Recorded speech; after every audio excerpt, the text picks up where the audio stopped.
இப்போ மோடி என்ன சொல்லிட்டாருன்னா 2024 வல்லரசாக போகிறோம் அப்படின்ட்டார். மேபி 2024 வந்ததுக்கப்புறம் நம்ம 2040ன்னு சொல்லுவோம். ஏன்னா நம்ம கல்ச்சர் என்ன, நாளைக்கு பண்ணலாம், நாளானிக்கு பண்ணலாம், இன்னும் ஒரு வாரம் கழிச்சு பண்ணலாம். தயவு செஞ்சு இந்த யங்ஸ்டர்ஸ் யார் இங்கே இருக்கீங்களோ நல்லா படிங்க, காம்படேட்டிவாக சேலஞ்சாக எடுத்துக்கங்க. அதை கம்பெனிஸ் கிரியேட் பண்ணுங்கள். ஐஏஎஸ் வரணுமா, மேடம் இங்கே ஐஏஎஸ் இருக்காங்க, நான் இப்போ ஐபிஎஸ் வந்து ஜஸ்ட் வெளியே வந்துட்டேன், இது வராதிங்கன்னு சொல்ல. நீங்கள் நிறைய பேர் கேட்பாங்க, நீங்கள் ஐபிஎஸ் வந்து நீங்களே வெளியே வந்துட்டு மக்கள் வந்து ஐபிஎஸ்சில் சேருங்க நீங்கள் எப்படிங்க சொல்ல முடியும் அப்படின்னு. நான் கண்டிப்பாக நீங்கள் யாரும் ஐபிஎஸ்சில் சேருங்க ஐஏஎஸில் சேருங்க நான் சொல்ல. நான் உங்களுக்கு சொல்கிற ஒரே கருத்து, நம்ம நாடு வந்து வேகமாக வளர்ந்துக்கிட்டு இருக்கு. சிவில் சர்வீஸ் அப்படிங்கிறது கூட மாறிக்கிட்டு இருக்கு. 20 வருஷத்துக்கு முன்னாடி இருந்த சிவில் சர்வீஸும் இப்போ இருக்கிற சிவில் சர்வீஸும் சேஞ்ச் ஆயிடுச்சு. இப்போ நம்ம பிரைம் மினிஸ்டர் மோடி அவர் ட்ரீம் பார்த்தீங்கன்னா லேட்டரல் என்ட்ரியில் நிறைய பேர்த்து எடுக்கணும்னு ஒரு ஆசை. இந்த வருஷத்துலேருந்து 40 பேர்த்த 40 வயசு முடிஞ்சதுக்கப்புறம் கவர்மெண்ட்டுக்குள்ள ஐஏஎஸ் ஆஃபீஸர்ஸாக கொண்டு வர்றாங்க. லேட்டரல் என்ட்ரி நீங்கள் பேப்பரில் படிச்சிருப்பீங்க. அவங்க எல்லாமே 40 வயசு வரைக்கும் உங்களே மாதிரி இருந்தவங்க. டிரான்ஸ்போர்ட் பற்றி இங்கே யார் கரூரில் அதிகமாக தெரியும், நம்ம பிடி தங்கராஜ் மாமனுக்கு தெரிஞ்சிருக்கலாம், சக்தி கோச் நடராஜ் அவருக்கு தெரிஞ்சிருக்கலாம். ஏன்னா இவங்கெல்லாம் டிரான்ஸ்போர்ட்லேயே வாழ்ந்தவங்க. இவரை விட ஐஏஎஸ் ஆஃபீஸருக்கு எதுக்கு அதிகமாக தெரியணும்? ஏன்னா இவங்க வந்து 30 வருஷம் 40 வருஷம் டிரான்ஸ்போர்ட்டை கரைச்சி குடித்தவங்க. இப்போ நம்ம பிரதம மந்திரியோட கனவு என்னென்னா, சில பொசிஷனில் வந்து எக்ஸ்பர்ட்ஸ் வந்து உட்காரணும் அப்படிங்கிறது நம்ம பிரைம் மினிஸ்டரோட ஆசைங்க. இப்போ transportation secretary is a person from Ola. யார் ஓலா கம்பெனி ரன் பண்ணுறானோ, நீ வந்து டிரான்ஸ்போர்ட்டேஷன் செக்ரட்டரி ஒரு 5 வருஷம் வேலை செய்ப்பா, நம்ம நாட்டை வளர்த்து. உங்கள் எல்லாத்துக்குமே அந்த ஆப்பர்ச்சுனிட்டி 10 வருஷத்தில் கிடைக்கும். நீங்கள் உடனே ஐஏஎஸ் ஐபிஎஸ் ஆகணுமா, தயவு செஞ்சு எக்ஸாம் எழுதி வாங்க. இல்லை இல்லை இல்லை, நான் 40 வருஷம் பிடிச்சதை பண்ணுறேன், பிஹெச்டி பண்ணுறேன், சயின்டிஸ்டாக இருக்கேன், நாட்டுக்கு வேறு விதத்தில் சேவை செய்கிறேன்னா நீங்கள் லேட்டரல் என்ட்ரியில் பேக் டோரில் வந்து கூட கவர்மெண்ட்டுக்கு வேலை செய்யலாம். ஸோ உங்களோட உலகம் வந்து எங்கள் உலகம் மாதிரி கிடையாது. உங்கள் உலகம் வந்து பயங்கரமான ஒரு பரந்த உலகம், விஸ்தாரமான ஒரு உலகம். ரிஸ்க் எடுக்கணும். நீங்கள் தயவு செஞ்சு வேலை கிடச்சிருச்சு, பெங்களூர் போனேன், இன்ஃபோசிஸில் சேர்ந்தேன், இஎம்ஐயில் ஃப்ளாட் வாங்கினேன், நல்ல பெண்ணாக நல்ல ஆணாக பார்த்து கல்யாணம் பண்ணிக்கிட்டேன், செட்டில் ஆகிட்டேன், இஎம்ஐயில் லோன் கட்டிகிட்டு இருக்கேன், ஊரில் வந்து நோம்பி இருக்கும்போது ஒரு 10 லட்ச ரூபா காரில் பந்தாவாக வந்து இறங்கினேன், 4 பேர்த்துக்கு வணக்கம் போட்டேன், நானும் படிச்சுட்டேன், நானும் வந்துட்டேன். தயவு செஞ்சு இருக்காதீங்க, அதில் எந்த பிரயோஜனம் கிடையாது. ஒரு சண்டை முடிஞ்சதுக்கப்புறம் ராஜாவும் மண்ணுக்குள்ளே தான் போவான், சிப்பாயும் மண்ணுக்குள்ளே தான் போவான். சண்டை நடக்கும்போது தான் ராஜா முன்னாடி இருப்பான். நம்ம ராஜாக்களை பெரிய பெருமையாக வச்சு ராஜா அவனுக்கு ஒரு வால், அவனுக்கு ஒரு பாடி கார்டு, அவனுக்கு ஒரு மேலே ஒரு உட்கார வச்சுருப்போம். பட் அந்த வாரில் வந்து ராஜா இறந்ததுக்கப்புறம் நம்ம மண்ணுக்குள்ளே தான் போகணும். செஸ்ஸில் பார்த்தீங்கன்னா ஒரு பாக்ஸ்குள்ளே சிப்பாய் அதே பாக்ஸ்குள்ளே தான் போகிறான், ராணி அதே பாக்ஸ்குள்ளே தான் போகிறாங்க, ராஜாவும் அதே பாக்ஸ்குள்ளே தான் போகிறாங்க.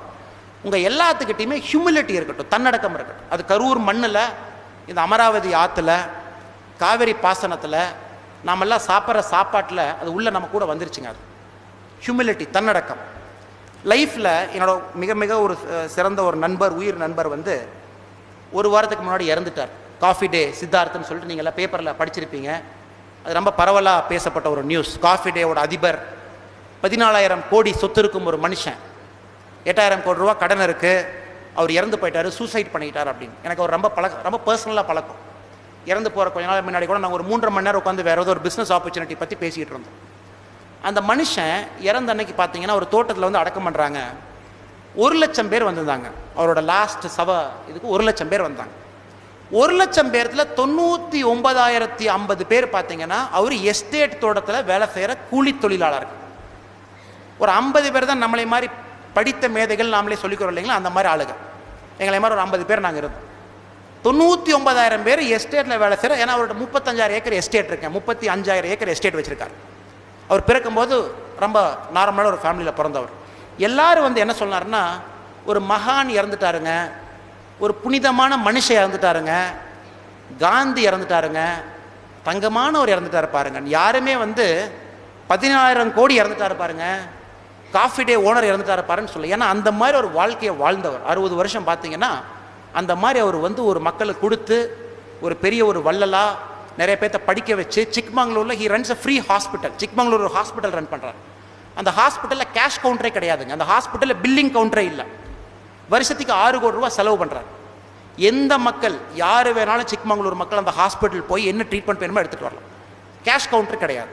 6 கோடி ரூபா இவர் ட்ரஸ்ட் வந்து கொடுக்குறாரு. ஸ்கூல் நடத்துகிறார். 1500 பேர்த்துக்கு மேலே ஃபீஸ் கட்டுறாருங்க வருஷத்துக்கு. அவரு வள்ளல், அவரு பெரிய ஒரு மனுஷன்.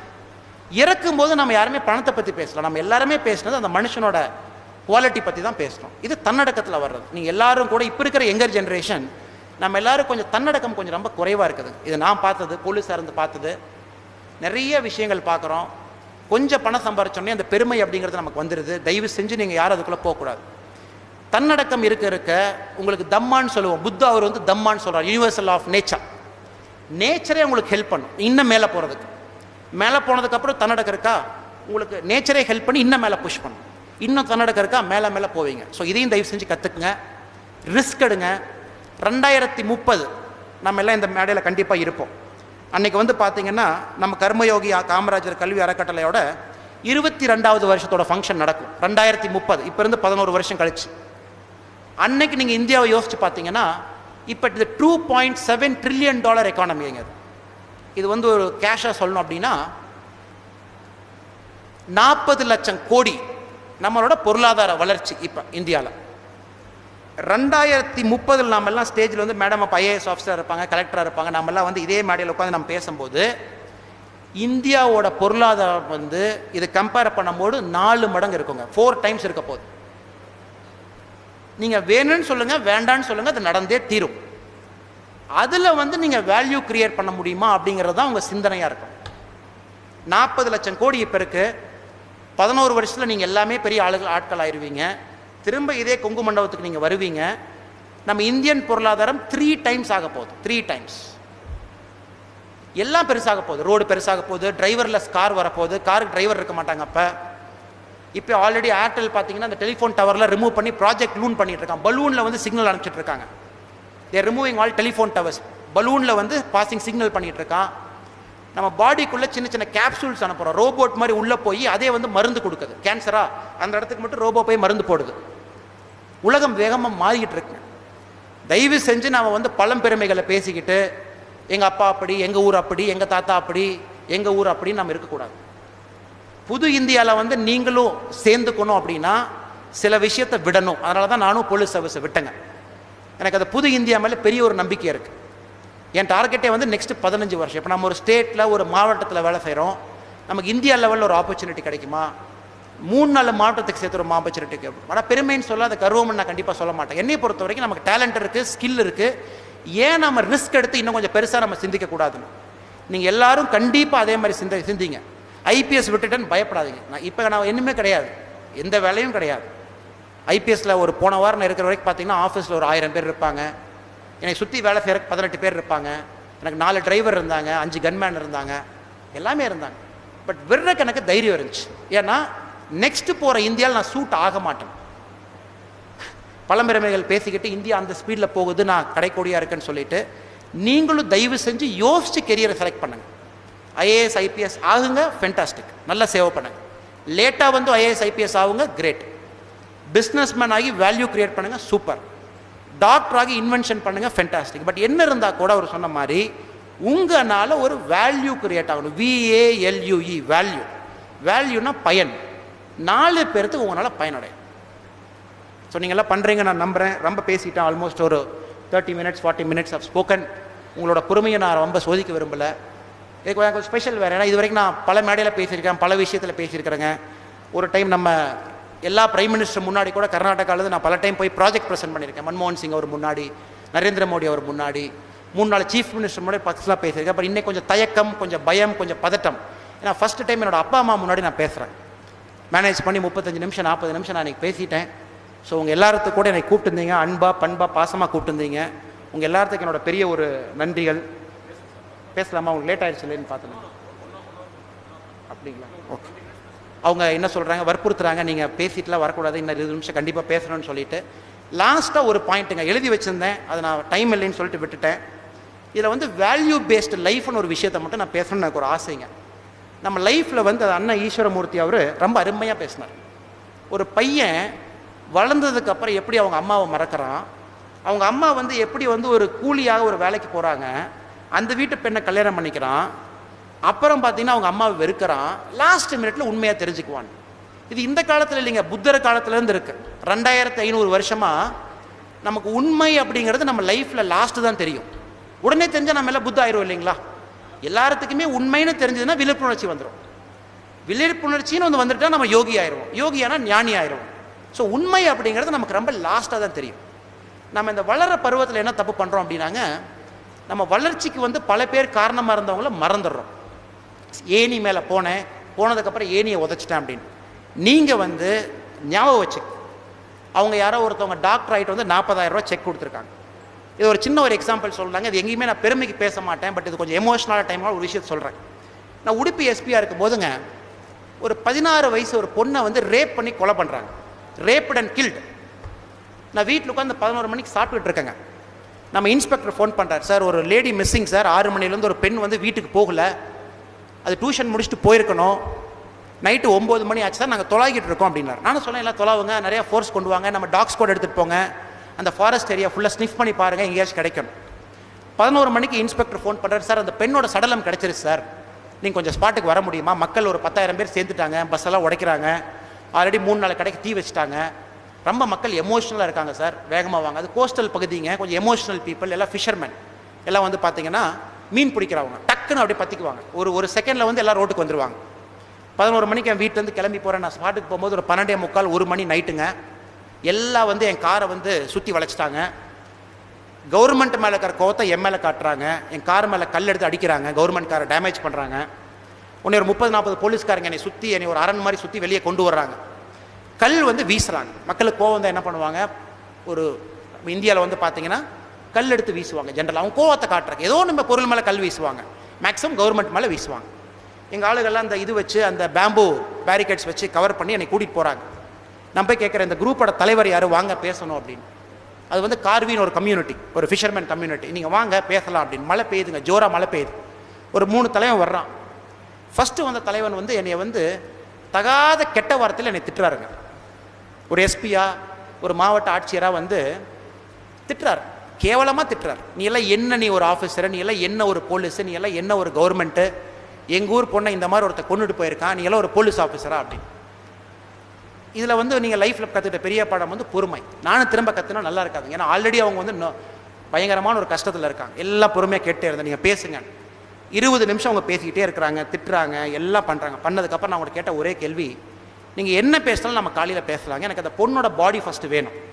நான் ஃபொரன்சிக் டாக்டர்கிட்ட கொண்டு போய் எனக்கு அதில் எவிடன்ஸ் இருக்குது, அந்த பொண்ணோட பாடியில் வந்து எவிடன்ஸ் இருக்குது, மழை பெஞ்சிட்டு இருக்கு, எவிடன்ஸ் டிஸ்ட்ராய் ஆயிரும், எனக்கு ஒரு அரை மணி நேரம் நீங்கள் டைம் கொடுங்க.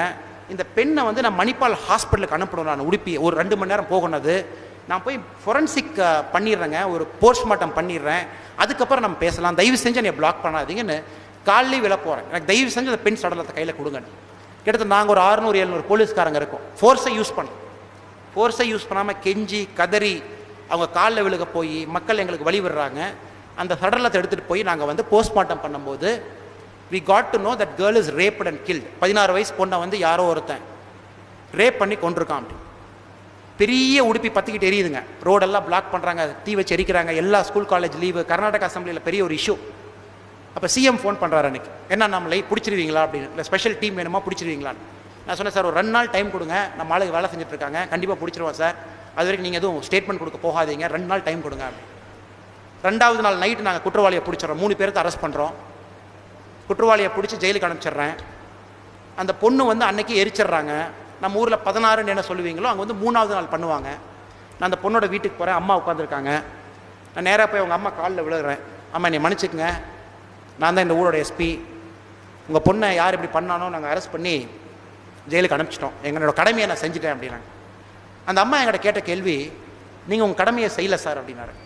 எங்கள் அம்மான்னு, நீங்கள் உங்கள் கடமையை செஞ்சீங்கன்னா என் பொண்ணை நீங்கள் திருப்பி அளவாக நீ கூட்டிகிட்டு வந்திருக்கணும், நீங்கள் வந்து பொண்ணை இந்த மாதிரி பண்ண குற்றவாளி நீங்கள் அரெஸ்ட் பண்ணி ஜெயிலுக்கு அனுப்பிச்சு கடமையை செஞ்சுட்டு எப்படி நான் ஒத்துக்குவேன் அப்படின்னா. எமோஷ்னல் தாய், எல்லா தாய்க்கு இருக்கிற எமோஷன் அது. பக்கத்தில் சேர் போட்டு உட்காந்து எக்ஸ்பிளைன் பண்ணுறேன், இல்லைங்கம்மா இயற்கை இந்த மாதிரி, நம்ம என்ன தான் நீங்கள் போலீஸிங் பண்ணால் கூட இந்த ஊரில் வந்து 25 லட்சம் பேர் இருக்கீங்க, எங்களால் முடிஞ்ச போலீஸ் பண்ணுறோம், வருஷத்துக்கு 10 ரேப் நடக்குது, 20 கொலை நடக்குது, நாங்கள் வந்ததுக்கப்புறம் எதுவுமே நடக்காமல் எங்களால் பண்ண முடியாது. உலகத்தில் எங்கேயுமே பார்த்தீங்கன்னா மனுஷன் இருக்கிற வரை குற்றம்னு ஒன்று நடக்கும், குற்றம் இருக்கிற வரைக்கும் தான் நீங்கள் நல்லவன் கெட்டவன் சொல்லுவீங்க, எல்லாமே குற்றம் பண்ணலாம் நல்லவன் கெட்டவன் எப்படி சொல்லுவீங்க, எங்களை மன்னிச்சுக்குங்க தாயே, தயவு செஞ்சு நாங்கள் போலீஸாக வந்து எங்களோட ஆழ்ந்த இரங்கலை தெரிவிக்க வந்திருக்கோம், நீங்கள் ஏற்றுக்குங்க அப்படின்னு. அது அவங்க அம்மா சொன்னது, உங்கள் மேலே எனக்கு இப்போவுமே வந்து எனக்கு சமாதானம் இல்லை சார், என் பொண்ணை நீங்கள் திருப்பி அளவாக கூட்டிகிட்டு வந்திருக்கணும் அப்படின்னு. அப்போ வந்து என்னோடய ஒய்ஃபோட பேசிட்டுங்க, அந்த பொண்ணோட பேரில் வந்து ஒரு ஸ்காலர்ஷிப் ஆரம்பித்தோம். அந்த பொண்ணோட பேரை நான் சொல்லக்கூடாது, காரணம் என்னென்னா நம்ம இந்தியன் ஐபிசி பீனல் லா படி 18 வயசு கீழே இருக்கிற ஒரு பெண்ணோட பேரை வந்து சில இடத்துல சொல்லக்கூடாதுங்க. அந்த பெண்ணுக்கு ஒரு கொடுமை நடந்திருக்குது அப்படின்னா டிவிலையோ மைக்லேயோ நம்ம பேசக்கூடாது. ஸோ அந்த பொண்ணு பேரில் வந்து ஒரு ஸ்காலர்ஷிப் ஆரம்பித்து 5வது வருஷமாக அந்த பொண்ணோட அம்மா கையிலேருந்து கொடுக்குறோம். நம்ம ஹோல் எய்ம் என்னன்னாங்க, அங்கே இருக்கிற கவர்மெண்ட் ஸ்கூல்ஸ் ஃபஸ்ட்டு வந்து கம்ப்யூட்டர் கொடுக்குறோம். ஏன் வந்து இந்த பொண்ணுக்கு ரேப் பண்ணிக்க ஆச்சு அப்படின்னா, பைந்தூர் அப்படிங்கிற ஒரு தாலுக்கில் வந்து 2 ஸ்கூலில் தான் கம்ப்யூட்டர் இருக்குது, வெஸ்டர்ன் காட்டில் இருக்கிற ஸ்கூல்.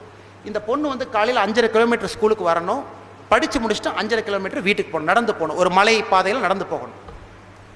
ஏன் வந்து அந்த பொண்ணு அன்றைக்கி 1 மணி நேரம் லேட்டாக போச்சுனாங்க, அந்த 2 கம்ப்யூட்டர் பிரின்சிபல் சொல்லுவாங்க, இன்றைக்கி நான் 5:30 மணிக்கு கிளாஸ் முடிஞ்சது, 5:30 மணிலேருந்து 6 மணி வரைக்கும் இந்த கம்ப்யூட்டர் வந்து 8th 9th கிளாஸ் யூஸ் பண்ணலாம், 6 மணிலேருந்து 6:30 வரைக்கும் 10th 11th யூஸ் பண்ணலாம் அப்படிங்கிற கம்ப்யூட்டரை வந்து ரேஷன் பண்ணுவாங்க. ஏன்னா அவங்ககிட்ட இருக்கிறது 2 கம்ப்யூட்டர் தான், அத்தனை குழந்தைங்க.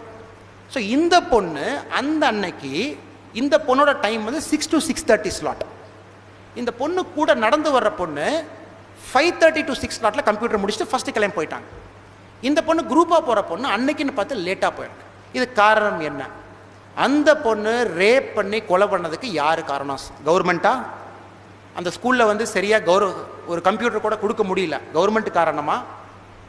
அந்த 3 பேர் ரேப் பண்ணி கொலை பண்ணானுங்களே, அவங்க எல்லாமே 16 வயசு 17 வயசு பசங்க. அவங்க அப்பா அம்மா சரியாக அவங்கள வந்து பெற்று வளர்க்கலை, அவங்க காரணமாக? நம்ம சொசைட்டி காரணம். நம்ம சொசைட்டியில் வந்து ஒரு பெண் மக்களுக்கு வந்து நம்ம பார்க்குற பார்வை சரியில்லை, நம்ம பேசுகிற பேச்சு சரியில்லை. ஒரு சினிமா புக்கை ஒன்று ஓப்பன் பண்ணுறீங்கன்னா ஒரு பெண்ணை வந்து அரைக்குறையமாக ஒரு ட்ரெஸ்ஸை போட்டால் தான் விற்குதுன்னு சொல்லிட்டு ஒரு மாலை ஒரு காலகட்டத்தில் இருக்கும். ஒரு ஆக்ட்ரஸ் 50 லட்சம் 60 லட்சத்துக்கு ஒரு ஆக்ட்ரஸ் கொண்டு வந்து அந்த பொண்ணை வந்து நீங்கள் செக்ஸியாக ஒரு டான்ஸ் போட வச்சிங்கன்னா தான் மக்கள் தியேட்டருக்கு வருவாங்கன்னு சொல்லிட்டு இன்னும் கூட டைரக்டர் படம் எடுத்துகிட்டு இருக்காங்க.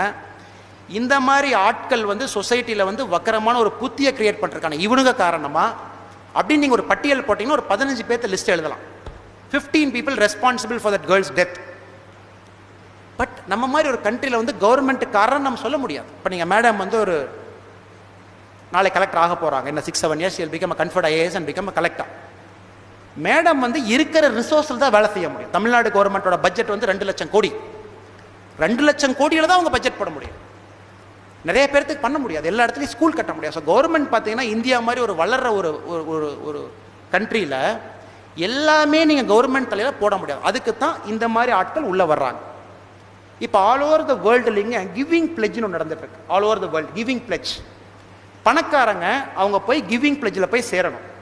எங்கிட்ட இவ்வளோ சொத்து இருக்குதுங்க, இவ்வளோ சொத்தை நான் உங்களுக்கு கொடுத்துட்றேன், நீங்கள் நல்லது பண்ணுங்க. இதை ஆரம்பித்தவர் யார் அப்படின்னா பில்கேட்ஸ். உங்களுக்கு எல்லாம் பில்கேட்ஸ் யாருன்னு தெரியும். மைக்ரோசாஃப்டோட ஃபவுண்டர். 17 வருஷம் நம்ம உலகத்தோட முதல் பணக்காரர். ஒரு நாள் ஒய்ஃப்கிட்ட சொல்கிறாரு, மெலிண்டா கேட்ஸை சொல்கிறாரு, நம்மக்கிட்ட $100 பில்லியன் இருக்குது. $100 பில்லியன் 7 லட்சம் கோடி நம்மக்கிட்ட சொத்து இருக்குது. ஆப்பிரிக்காவில் மக்கள்லாம் மலேரியாவில் சாவுறாங்களே, நம்ம ஏதாச்சும் பண்ண முடியுமா அப்படிங்கிறாங்க. உடனே மெலிண்டா கேட்ஸ் சொல்கிறாங்க, நமக்கு இருக்கிறது ஒரே ஒரு பொண்ணுங்க, அந்த பொண்ணு 7 லட்சம் கோடி வச்சு என்னங்க பண்ணும்? அந்த பொண்ணுக்கு 7 லட்சம் கோடி நீங்கள் கொடுத்தீங்கன்னா அந்த பெண்ணு வந்து குட்டு கெட்டுச்சவராயிரும். நாமெல்லாம் ஒன்றுமே இல்லாமல் 7 லட்சம் கோடி நம்ம 2 பேரும் சேர்ந்து சம்பாரிச்சிருக்கோம், நம்ம கொடுத்துடலாங்க அப்படின்னு. உடனே பில்கேட்ஸ் யோசிக்கிறார், எப்படி கொடுக்கறது அப்படின்னு. உலகத்தின் 2ஆம் பணக்காரர் வந்து வாரன் பஃபேன்னு ஒருத்தர், டெக்ஸஸ் மனுஷன். அவனும் அமெரிக்கன் ஃபெலோ, பெரிய மனுஷன், 83 வயசு ஆயிடுச்சு. பில்கேட்ஸ் போய் வாரன் பஃபெட்டை போய் பார்க்குறாரு. சார், இந்த மாதிரி வந்து நானும் ஒய்ஃபை சேர்ந்து முடிவு பண்ணியிருக்கோம், எங்கள் சொத்தில் வந்து 99% வந்து நாங்கள் சொசைட்டி கொடுக்க போகிறோன்னு முடிவு பண்ணிட்டோம் சார். அவங்க சம்பாதிச்சதில் 99% நீங்களும் சேர்ந்தீங்கன்னா நல்லாயிருக்கும் சார் அப்படின்னு. உடனே வாரன் பஃபெட் நானும் சேர்ந்துக்கிறேன். இவங்க 2 பேரும் சேர்ந்து உலகத்தில் வந்து பார்த்தீங்கன்னா கிவிங் பிளெஜ், நீங்கள்லாம் அந்த வெப்சைட் போய் பார்க்கலாம், givingpledge.comனு போய் பார்க்கலாம். எந்த பணக்காரர் கூட போய் சைன் பண்ணலாம். யார் நம்ம பணக்காரன் நினைங்க, நம்ம மைண்டில் தாங்க பணக்காரன். சில பேர் 1000 கோடி சம்பாரிச்சு அவன் ஏழைன்னு நினச்சிட்டு இருக்கான், சில பேர் 1 கோடி சம்பாதிச்சுட்டு பணக்காரன்னு நினச்சிட்டு இருக்காங்க. அதெல்லாம் நம்ம மைண்டில் இருக்கிற இதுதான். அவங்க 2 பேரும் சேர்ந்து ஆரம்பித்தது உலகத்தில் வந்துங்க 11,47,000 பேர் அதில் சேர்ந்துருக்காங்க. இவங்க எல்லாமே மினிமம் 10 கோடி இருக்கிற மக்கள், 10 கோடி ரூபா சொத்து இருக்கிற மக்கள் போய் பிளெஜ் ஆகிட்டாங்க. 11 லட்சம் பேர். ஃபியூச்சர் இன்னும் 10 வருஷம் 20 வருஷம் கழிச்சு பார்த்தீங்கன்னா சம்பாதிக்கிறது பெருமை கிடையாதுங்க, கொடுக்கறது தான் பெருமை. சம்பாதிக்கிறது ஏன் சம்பாதிச்சேன்னா, அந்த மாதிரி ஒரு லக்கியாக ஒரு சர்க்கம்ஸ்டன்ஸில் நல்ல தந்தை தாய் வீட்டில் பிறந்ததுக்கு நாம் பாக்கியம் பண்ணாலும் பிறந்துட்டோம். அப்பா அம்மா நல்லா சொத்து சம்பாரித்து நமக்கு அதை அப்படியே பிளேட்டு மேலே கொடுத்தனால சொத்து நமக்கு வந்துருச்சு. ஸோ தயவு செஞ்சு இங்கே இருக்கிற இளைய தலைமுறையினர் அவங்க சொத்து சம்பாதிக்கிறத நீங்கள் வித்தியாசமாக திங்க் பண்ணணும். எங்களை மாதிரி சம்பாரித்து லேண்டில் போட்டு லாக் பண்ணலாம், பெரிய பெரிய பில்டிங் கட்டி வாடகைக்கு விடலாம், பேங்க் அக்கௌண்ட்டில் போடலாம். கண்டிப்பாக வச்சுக்க. எப்போ உங்களுக்கு அது பூர்த்தி அடைஞ்சிருச்சுன்னு உங்களுக்கு அந்த ஃபீலிங் வருதோ போதும். 7 தலைமுறைக்கு சொத்து சம்பாரிச்சாச்சப்பா, 3 தலைமுறைக்கு சம்பாதிச்சாச்சுன்னு வந்த மேலே கொடுங்க. அது வெரி இம்பார்ட்டன்ட். அந்த ஸ்காலர்ஷிப் வந்துங்க கிட்டத்தட்ட நாங்கள் ஒரு 300 ஸ்கூல்ஸை கவர் பண்ணிட்டோம். பெங்களூர்லேருந்து பெரிய பெரிய ஆட்களாக வந்து நான் வந்து வேன் கொடுக்குறேன். அந்த பொண்ணு நடந்து வந்தனால தான் பிரச்சனையாச்சு. 365 நாளைக்கு வேனுக்கு டீசல் நான் கொடுக்குறேங்கன்னு ஒருத்தர். 2 கம்ப்யூட்டர் என்ன சார், 50 கம்ப்யூட்டர் கொடுக்குறேன் சார், போடுங்க சார் இன்னொருத்தர். கம்ப்யூட்டர் என்ன சார், இன்டர்நெட் கனெக்ஷன் கொடுக்குற சார் இன்னொருத்தர். ஸ்கூலுக்கு வாட்ச்மேன் கொடுக்குற சார் இன்னொருத்தர். உங்கள் போலீஸ் ஸ்டேஷனில் நீங்கள் இன்னும் கொஞ்சம் நிறைய பேட்ரோல் பண்ணிங்கன்னா பெண் மக்கள் மேலே யாரும் வந்து கை வைக்க மாட்டா சார், 3 பைக் வச்சுக்கங்க. கவர்மெண்ட் உங்களுக்கு 2 பைக் தான் கொடுக்க முடியும், நீங்கள் 3 பைக் வச்சுக்கங்க. அது ஒருத்தர். நம்ம சொசைட்டியில் பார்த்தீங்கன்னா கொடுக்கறதுக்கு எல்லாருக்குமே மனசு இருக்குது. இந்த மாதிரி ஒரு சேனல் வேணும். ஸோ கண்டிப்பாக அந்த கிவிங் பிளெட்ஜ் அப்படிங்கிறத நீங்கள் போய் பாருங்கள். இந்த மேடையில் வந்து நானும் ரொம்ப பெருமையாக சொல்கிறது, எப்பவுமே வந்து நம்ம பேசிட்டு வந்து போகக்கூடாதுங்க. இப்போ நானும் பார்த்தீங்கன்னா ஆண்டவன் புண்ணியத்தில் வந்து ஒரு நல்ல ஒரு டீசெண்டாக சஸ்டைனபிள் பொசிஷனில் இருக்கேன். ஸோ நெக்ஸ்ட் இயர்லேருந்து ஒரு குழந்தைக்கு நானும் படிக்க வைக்கிறேன். ஸோ தயவு செஞ்சு என்னையே சேர்த்துக்கணும். ஒரு அணில் வந்து சின்ன விஷயத்தை கூட பண்ணலாம். எல்லாமே அணில் தானுங்க. சில பேர் நிறையா இருக்குது, 7 பேர்த்த படிக்க வைக்கிறாங்க, நம்மகிட்ட அவ்வளோ இல்லை. அவங்களுக்கு இருக்கிற அதே மனசு நமக்கு இருக்குது. ஸோ நானும் ஒருத்தரை படிக்க வைக்கிறேங்க. உங்கள் சொசைட்டியில் நானும் லைஃப் டைம் மெம்பராகவும் சேர்ந்துக்கிறேன். ஸோ தயவு செஞ்சு அது என்ன ப்ரொசீஜர்னு சொல்லுங்கள். ஸோ நீங்கள் எல்லோரும் கூட இந்த இளைய தலைமுறையினர் வித்தியாசமாக படிக்கணும், வித்தியாசமாக நீங்கள் வேலை செய்யணும், வேல்யூ க்ரியேட் பண்ணணும். பண்ணினீங்கன்னா நம்ம பொலிட்டிக்கல் சிஸ்டம் மாறும். இல்லாட்டி நம்ம எல்லாம் உட்காந்து எம்எல்ஏ சரியில்லை, எம்பி சரியில்லை, சிஎம் சரியில்லைன்னு உட்காந்து ப்ளேம் பண்ணிகிட்டே இருப்போம். ஏன்னா அந்த எம்பி எம்எல்ஏ சிஎம்எல்லாம் எங்கேருந்து வர்றாங்க? நீங்களும் நானும் போய் ஓட்டு போடுறனால தான் அவங்க எம்பி ஆகிறாங்க. ஏன் ஓட்டு போடுறோம்? ஓட்டு போடுற அன்னைக்கு லீவ் விட்டுறாங்க. பெங்களூரில் பார்த்தீங்கன்னா 100 பேர்த்தில் 53 பேர் ஓடி போயிடுறாங்க ஊர் விட்டு. பெங்களூரில் 47% தான் ஓட்டே போடுறாங்க. பெங்களூர் பார்த்தீங்கன்னா நிறையா பேசுவோம். சென்னை கூட பார்த்தீங்கன்னா 57%, பெங்களூர் 47, 53 பேர் காணாமல் போயிடறான். பட் ட்விட்டரில் உட்காந்து போட்டிருக்கான், நல்ல கவர்மெண்ட் வேணும், கரப்ஷன் இருக்கக்கூடாதுன்னு. எங்கேயா ஓடி போனீங்கன்னா, இல்லை சார் அன்றைக்கி லீவ் விட்டாங்க, அதுக்கு அடுத்த நாள் லீவு, முன்னாடி நாள் லீவு, 3 பேர் ரிசார்ட்டுக்கு போயிட்டோம் சார், மால்டீவ்ஸ் அப்படிங்கிறாங்க. 47% ஓட்டு போடுறவ யாரு? அதில் 35% பணம் வாங்கிட்டு ஓட்டு போடுறவன். மிச்ச 12% யாரு? அந்த எம்எல்ஏனால பயனடைஞ்சவன். எனக்கு எம்எல்ஏ ரேஷன் கார்டு கொடுத்தாரு சார், வீட்டுக்கு போகும்போது காஃபி கொடுத்தாரு, மோர் கொடுத்தாரு, டீ கொடுத்தாரு, அந்த 12%. எப்போ நம்ம ஓட்டு பர்சன்டேஜ் 80% தாண்டுதோ அன்னைக்கு தான் இந்தியாவில் பார்த்தீங்கன்னா மாற்றம் அப்படிங்கிறது வரும். நான் வந்து 2009 ஐஏஎம் லக்னோவில் படிக்கும்போதுங்க ஒரு 3 மாதம் பிரேக் எடுத்துக்கிட்டு தமிழ்நாட்டில் இருக்கிற ஒரு பொலிட்டிக்கல் பார்ட்டிக்கு நான் வேலை செஞ்சேங்க. அப்போ அவர் அட்வைசர்.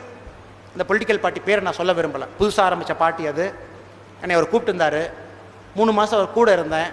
அவருக்கு ஒரு ஸ்ட்ராட்டஜிக் எக்ஸ்பர்ட்டாக பார்த்தேன். அப்போ நான் ரொம்ப டீப்பாக பார்த்தேங்க 2009 லோக்சபா எலெக்ஷன் நடக்குது. இப்பவும் பார்த்தேன் 10 வருஷத்தில் சர்வீஸில். நீங்கள் அந்த மாற்றத்தை கொண்டு வரணும். இல்லாட்டி 2030 இதே அவையில் இதே நம்ம தலைமையில் உட்காந்துக்கிட்டு எம்எல்ஏ சரியில்லைங்க, ஜெர்மனியில் வந்து 12 ரோடு போட்டிருக்காங்க, நம்ம ஊரில் 2 ரோடு தாங்க, அப்புறம் ரோடு போட்டாலும் எல்லாம் பிச்சுக்கிட்டு போயிடுச்சுங்க அப்படின்னு. ஓட்டு போடுங்க. யாருக்காச்சும் தைரியம் இருக்குது, இல்லைங்க நான் சம்பாரிச்சிட்டேன், சந்தோஷமாக இருக்கேன், லைஃப் செட்டில் பண்ணிட்டேன்னா அரசியலுக்கு வாங்க. அரசியல்லாம் என்னாச்சுன்னா நம்ம ஊரில் வந்து ரொம்ப கேவலமாக பார்க்குற ஒரு நிலைமை. பிளாட்டோ சொல்லியிருக்காரு, பிளாட்டோ 3000 வருஷத்துக்கு முன்னாடி, பப்ளிக் சர்வீஸில் the highest ideal is being a politician.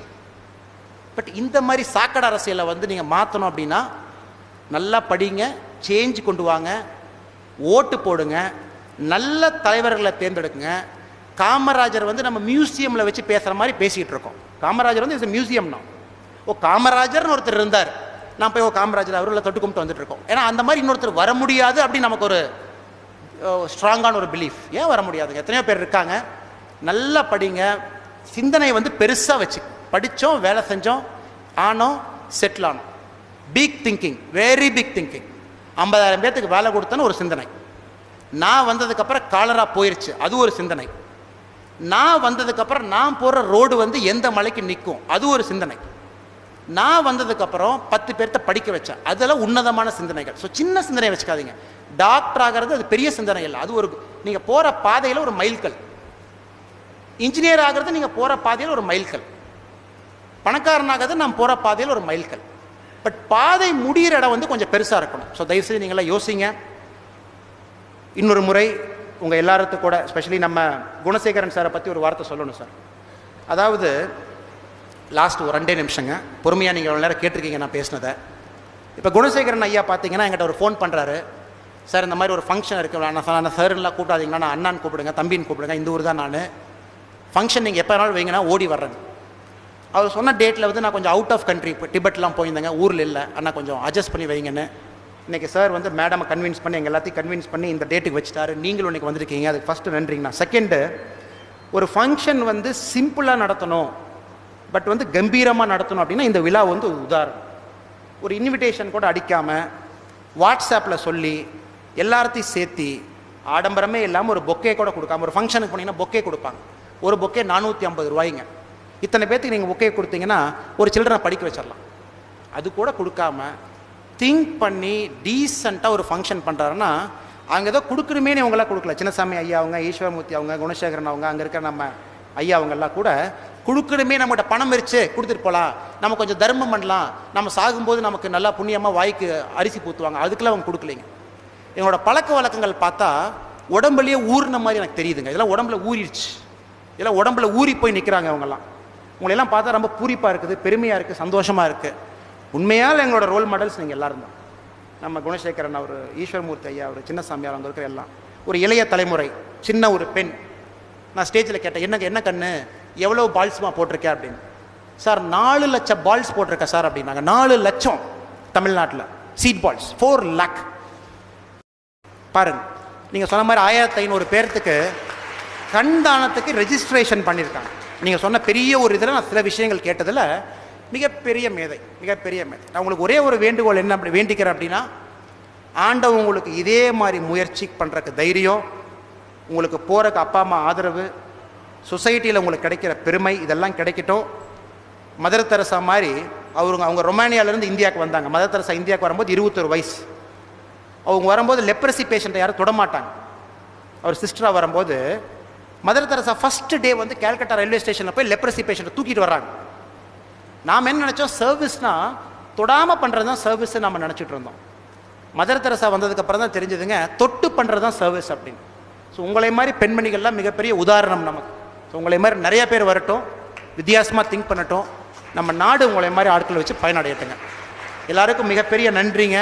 உங்கள் எல்லாத்துக்கும் நான் கடமைப்பட்டிருக்கேன். இங்கே இருக்கிற எல்லா என்னோட மாமாக்கள், என்னோட சொந்தக்காரங்க, எனக்கு இவங்க ஒருத்தர் கூட நான் இங்கே நிற்கிறேன்னா அவங்க காரணம் எல்லாம் ஒரு பர்சன் எனக்கு கான்ட்ரிபியூட் பண்ணியிருக்காங்க. அப்பா இல்லைன்னா நான் ஸ்கூலில் படிச்சிருக்க மாட்டேன், அம்மா இல்லைன்னா எனக்கு அந்த தைரியம் வந்திருக்காது, ரிவர் டெக்ஸ் மாமா இல்லைன்னா மாடு மேய்ச்சிட்டு இருந்திருப்பேன். ஸோ உங்கள் எல்லாத்துக்கும் கூட நன்றி கடன் சொல்கிறக்கு எனக்கு ஒரு அவகாசம். இத்தனை நாளாக ஸ்டேஜில் நீங்கள் யாருமே எனக்கு கிடைக்கல, இன்னைக்கு கிடைச்சிருக்கீங்க. ஆண்டவன் நம்ம எல்லாருக்கும் நல்லது பண்ணட்டுங்க. Thank you so much. சேர்த்துக்கொண்டதன் விளைவாக இந்த அறக்கட்டளை அடுத்த கட்டத்திற்கு, ஒரு மிக உயர்ந்த இடத்திற்கு சர்வ நிச்சயமாக செல்லும் என்பதை நாங்கள் உணர்கிறோம். நன்றி. மேகம் தாண்டி பறந்தது கழுகு, கழுகின் முதுகு சுமந்தது நம்மை, தனது பார்வையால் நமது கண்களுக்கு விசாலம் தந்தது, தம்மபதம் தப்பாமல் விரிந்தது, காலி கோப்பைகள் நிறைந்தன. வாழ்க வளர்க, புதிய பரிணாமம் தருக, புதிய பரிமாணம் பெருக. நன்றி.